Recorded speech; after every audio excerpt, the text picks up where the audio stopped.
Howdy y'all, Fuzzy Biker here in the Fuzzy Biker Garage.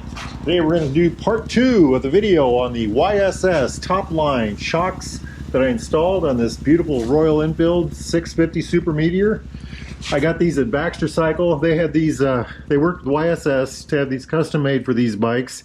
They're exactly the same length as the original shocks. And I put these on myself in about, I suppose it took 15 or 20 minutes. Anyway, I just took the old ones out, literally just unbolted them, took the old ones out, put these in, bolted them back in. That was all there was to doing that. Then the adjustment was the hard part, or the more complicated part, I guess. The shocks were ordered with my weight, about 220 pounds, so that wasn't a problem. That was for preload. And then the compression, we've been working with adjusting that. So preload is, if it's adjusted right, when I sit on the bike will sag just the right amount, and that's supposed to be set up. So that, I'm going to leave that alone. Compression is how quickly or how much the shock goes up for a given amount of effort, and that's adjusted with this knob here. It turns backwards and forwards. So I took this bike on a 100-mile what I call rough road ride yesterday to get that kind of set, and I started with the number 2 for soft preload, and it was really good. It had a pretty good ride. Went to one of the roughest roads I know around here. Had a pretty good experience.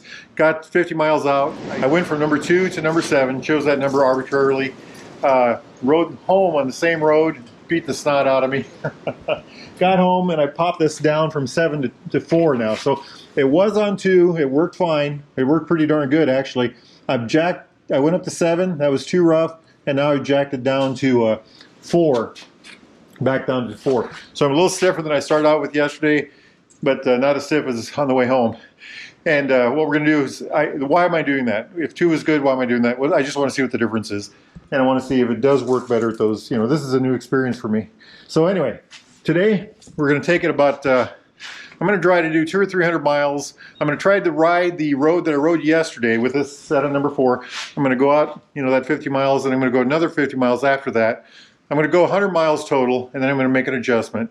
And then I'm going to go another 100 miles, I'm going to make another adjustment. And then I'm going to head home, and then I'll have a conclusion at that point. And we'll see what we get.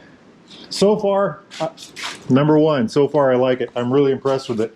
And that leads to the question, if it's good on the back, do I need to do something with the front? Well, we'll talk about that later. Hey, we have made it all the way to Baxter Cycle in the mighty mini-tropolis of Marnie. The shocks. Well, there they are. I've gone about 105 miles since the house, since the Fuzzy Garage this morning, and took the beat-up road, the old rough road that we took yesterday. Took that again. It was still rough. I'll talk about that in a minute, but I'm going to back it up to 3. So now that one's on 3, and this one, which is on 4 right now. Okay, now it's on 3. So the reason I backed off to 3, on 4, it did really pretty good on smooth roads and at higher speeds. It did okay on average kind of roads. When I hit bridges or where pavement changes were, I could feel it, I could feel the stiffness. When I hit the rough roads, those rough roads that I was talking about earlier, it beat me up pretty good. It could have been better. On 2, it was pretty good. It was a lot more compliant. It still beat me up, but not as bad. So I'm going to try 3, and what I'm hoping for is, a little softer ride on the main roads, the regular roads, a little better ride on the rough roads, but back to the main roads, a little softer ride on the main roads. So the bike is made for doing a lot of miles, and my goal with this bike is 200, 300, 400, 500, 600 mile days. So I think a little softer ride, a little less feel, and I'm okay with that. I think that's where I'm going to try to be at, and I'm hoping 3 will do it. Now, the odd thing is, we may end up back on 2. I want to see how 3 does today, the rest of the day. I've got 100, like I said, 100, 110 miles on this already today.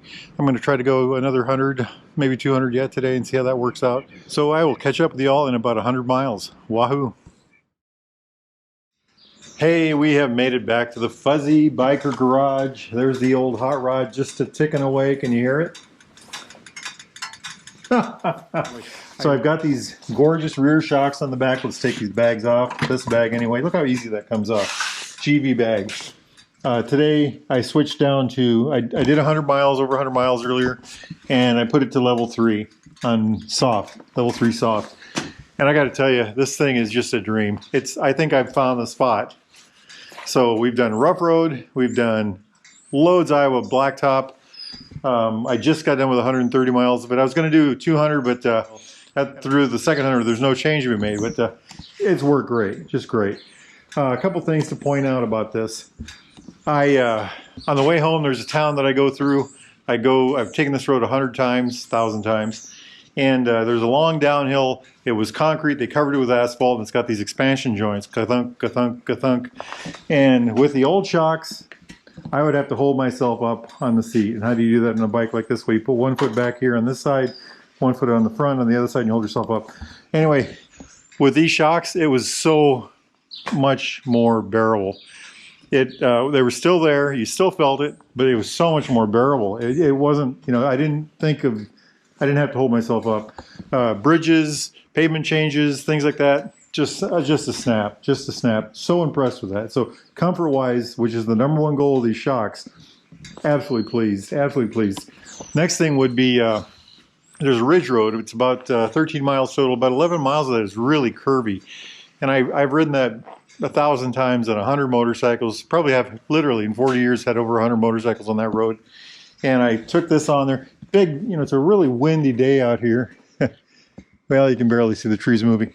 Anyway, so the ridge road, you're in the wind, you know, it's a real fight, and the handling is so much better now. This is a real surprise. I guess I should have expected it, but these shocks have really improved the handling. Now that they're tuned in to this level, the handling was superb. That's the big shock. That's really the big shock about the shocks, pun intended. So very impressed with that. Very impressed with these. Tomorrow is another test. Tomorrow I've got it's 225 miles each direction. It's all going to be interstate. I think I'm going to take interstate both ways, actually. I was going to take another road in one way, but because I'm going to take it both ways, because we're supposed to have, this is east and west, so 225 miles east, 225 miles west. We're supposed to have a 25-mile-an-hour south wind. So the whole day. So I'll be leaning one way, leaning one way going one direction, leaning the other way going the other. So wear one side off my tires, well, you get it.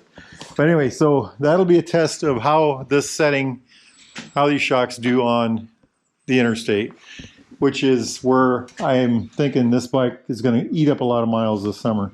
The goal of this bike is 600-700 mile days, 500-700 mile days.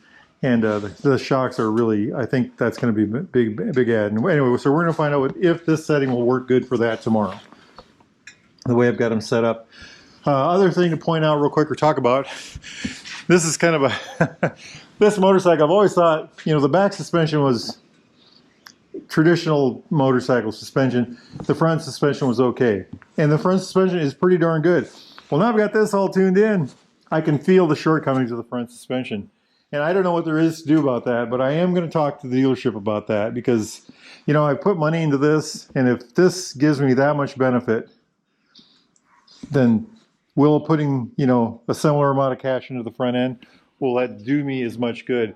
Why is that so important? Well, if I put 30,000 miles on this bike this year and 30,000 next year or whatever, it's worth the extra, if it saves me 10% of fatigue, it's worth doing. And I'm a rambling man today, my friends, so I'm going to let you all go. Hey, life is good. Life is good. You're interested in a motorcycle like this, a brand new or used Royal Enfield, Triumph, classic British bike of any type. Need shocks, doodads, accessories, gizmos, thingamajigs, sweet googly woogly. Baxter Cycle, they've got it all. Baxter Cycle in Marnie, Iowa. Or go to baxtercycle.com. Tell them Fuzzy Biker sent you. It's a beautiful day out there. If you can ride, get out there and ride. I have just finished my ride. Life is good, my friends. Wahoo.